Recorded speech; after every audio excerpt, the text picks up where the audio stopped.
Bilang ko sa dagat na apoy, di makahinga sa init na dumadaloy. Ialay mo ang bagong pag-asa sa tulad kong nasadlak sa pagkakasala. Provincial Jail, kasaysayan sa mga tinuga ngang inakabuhi, naging bahin sang Provincial Jail. Sa diin ang apat kapamusod sang pader, naging lulubngan sang ilang mga handom kag mga kalipay, nga naging saksi man sang ilang mga pag-antos, kag kabudlay kag paghinulsol. Litong-lito sa nakakabingin ingay, di makatawid sa malawak na lakusan. Ialay mo ang bagong pag-asa sa tulad kong nasadlak sa pagkakasala. Provincial Jail, makig-upod kita sa ila pagpanarambiton, kag makigbahin kita sa ila kalipay, kag pag-antos, nga ilaman na agong sa Provincial Jail.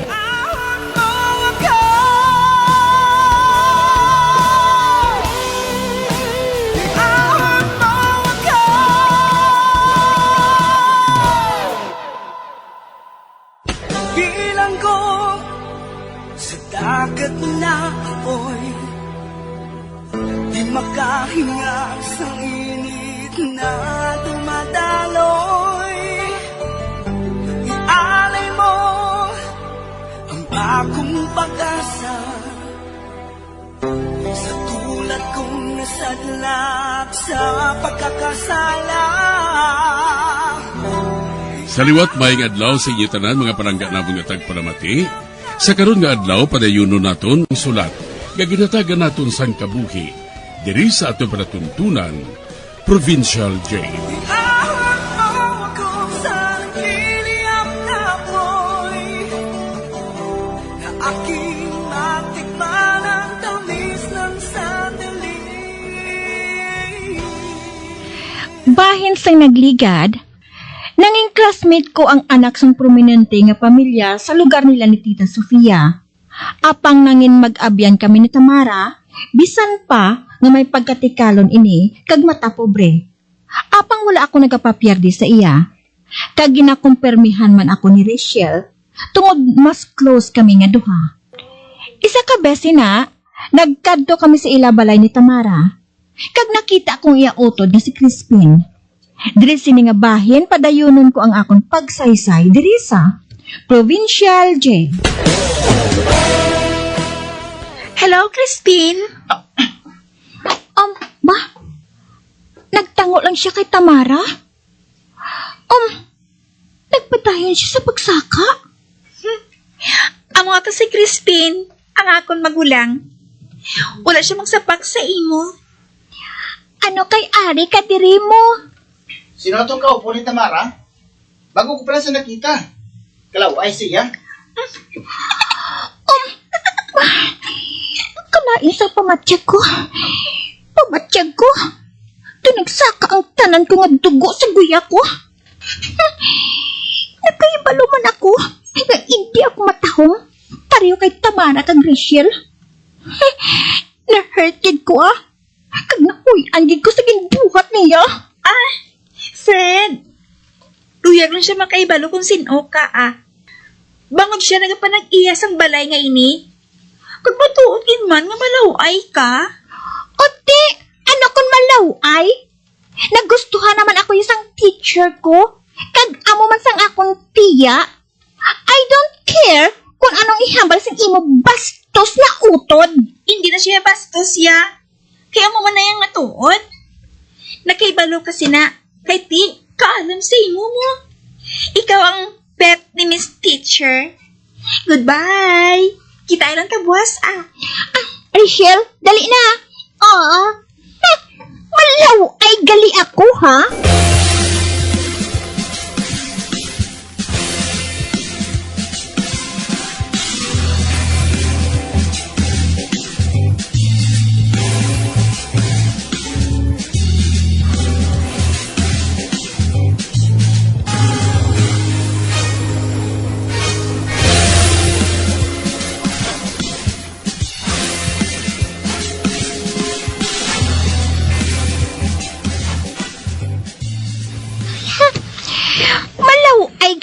ko, ha?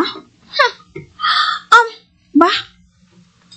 Ari, nagali kami malapit sa balay ng Day Rachel. Ba? May nakita ako nga tao nga nagbuwa sa gate. Ba? May manubo siya nga burangos. Kagang iya buhok sa kilid. Nagaputi na. Ba? Naguyat ang iya kamot sa may gate. Nagatulog siya sa amo ni Rachel. Mayong hapon. Ikaw lang bag-ulang nga nag-abot diri sa San Bernardino? Ay, siya nga, kontiyo, Rika. Ay, mayang hapon. Ay, kaloy-an ka sang Diyos. Sige ha. Mauna na ako. Bye. Ay, hala. Nga, kinatulog kid ako sang tiyo nga ato ni Rachel.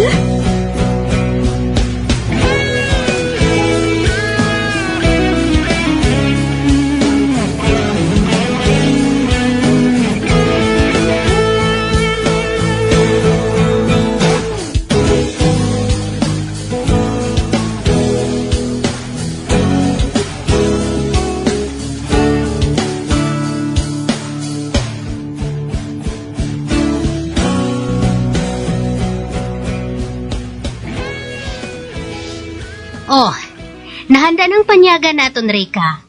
Anong natabo? Maayo man, tita, ah.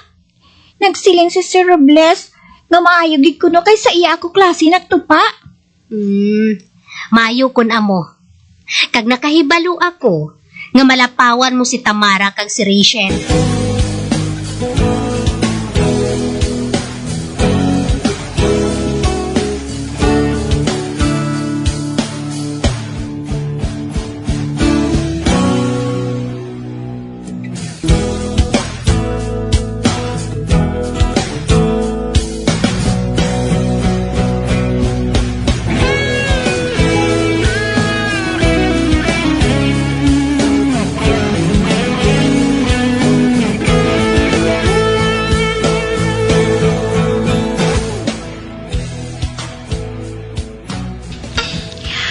Ari na ako sa kwarto ko.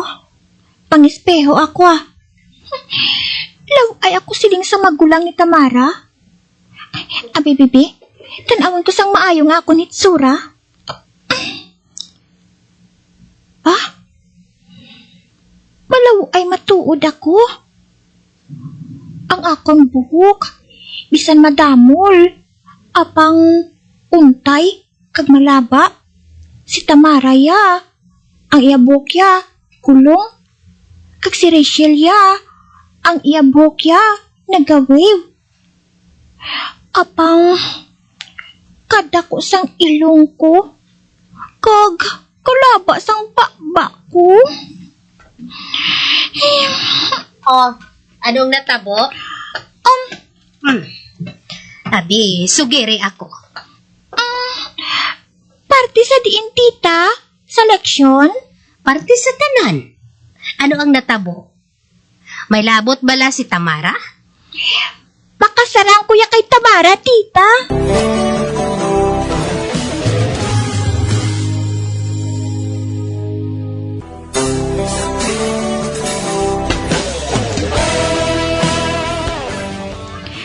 Nainsulto ako sa ginhambal sa akon sang utod ni Tamara. Gani sa magpauli ako, ginhimutaran kong akong dagway sa espeho. Kag matuod man, hindi gay man ako matahom kung ikumparar kay Tamara. Tungod sa akon buhok, bibig kag ilong, nga para sa akon, among diferensya sa akon dagway. Kag sa matalpangdan ako ni Tita Sofia, nga masubo ako, ginusisa niya ako kung anong natabo sa akon. Sa pagpadayon ko pagid. Ano gid balang natabo, Rika? Ang utod bala ni Tamara, tita. Oh, ano ang utod ni Tamara? Si Crispin? Anong nabot niya dire? Ara siya sa idalom sang hagdanan sa magpanaog kami. Anong siling niya sa imo? Wala siya sang ginsiling sa akon, tita. Kundi, may ginsiling siya parte sa akon. Ano? Nagsiling siya Sinong malaway nga ina? Oh, ang animal. Babae siya. Hindi siya pagsapaka. Pero matuod man ang yagin siling tita. Malaway ako. Hindi ka malaway. Hindi ka magpatis ang wala pulos nga istorya. Pero matuod man nga hindi ako matahong. Pareho kay Tamara kag Rachel. May ara sa imo nga wala sa ila. Butang nga sobra pa sa katahom. Ang bisan sino naga-interes sa imo. Kag nalipay ako nga ikaw ang nangin hinablos ko. Ay, matuod tita Sofia? Oo. Ugaling. Kadako sang ilong ko. Ang ilong, kinahanglan gid nga mangin ilong. Hindi parehos ang lutak nga daw bag-o lang nagtapik.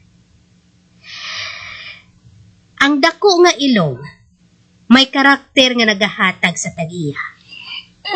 Tita Sofia, ang imo ilong niya, hindi tama kadako. Nakasunod ka sa imo amay. Kag bagay sa imo guya ang imo ilong. Kag siya ang pinakagwapo nga lalaki nga nakilala ko. Kag ikaw, matahom ang imo mata. Brown. Kag nagapakita sang imo matuod nga ginabatsyag. Amuin na ang husto nga mata. Mata nga nagapakita kung ano siya nasari sang tawo. Hindi ka magpalibog. Ang mga tawo, wala sang ginapaminsar nga iban. Oo, amuin ang natabo. Kag hindi pagsapak ka ang uto ni Tamara nga si Crispin. Maayo gani nga amuin ang ginhambal niya sa imo. Pero, nagkapasiplat lang siya sa akon. Ote, kita mo man.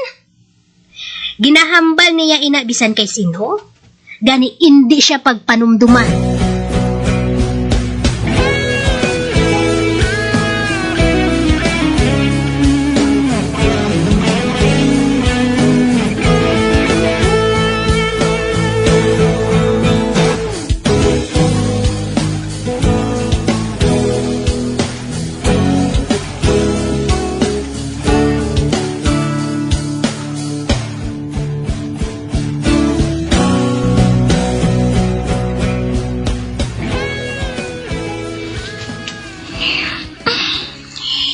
Hindi ko malimtan ang komentar sa ako ni Crispin.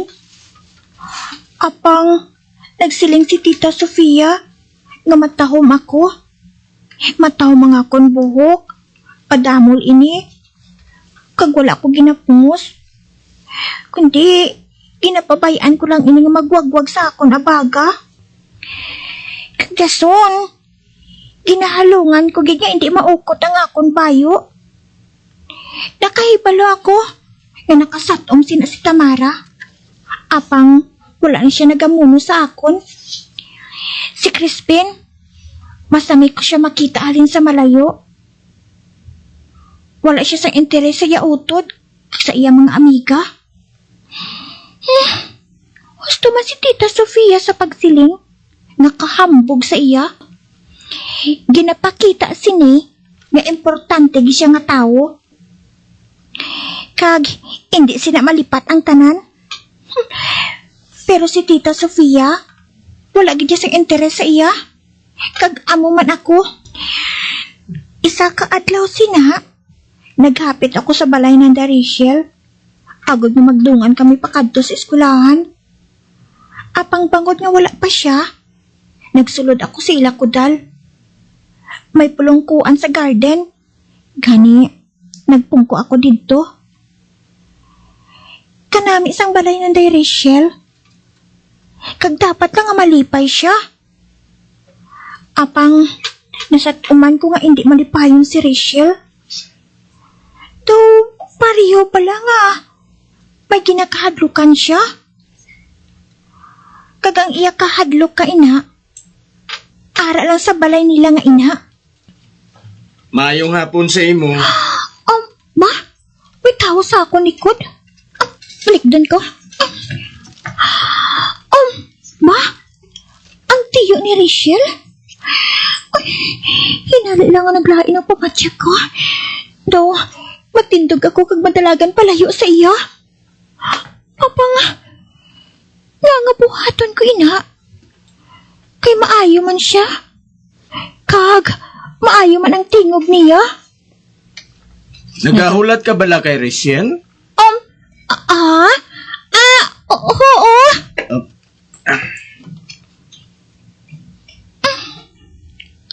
Ala, ginatulokid niya ako sa maayo.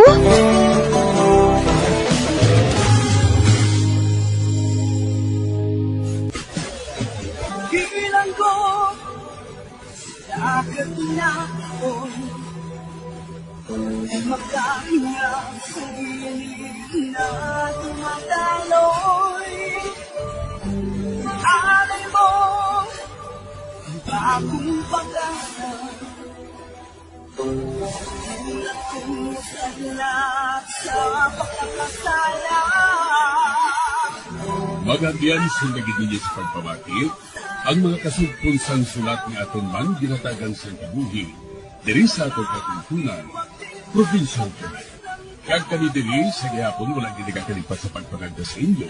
Yakun kabuman may kasaysayan, ito na lang diri sa atong katuntunan, Provincial Day, DYWB, Bombo Radio, Bandalagan, Sudad San Bacolod, sa direksyon ni Melvin Gatuslao.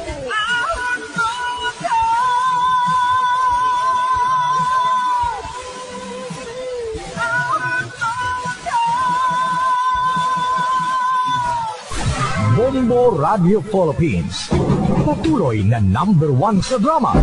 Fast Paradyo! Bombo!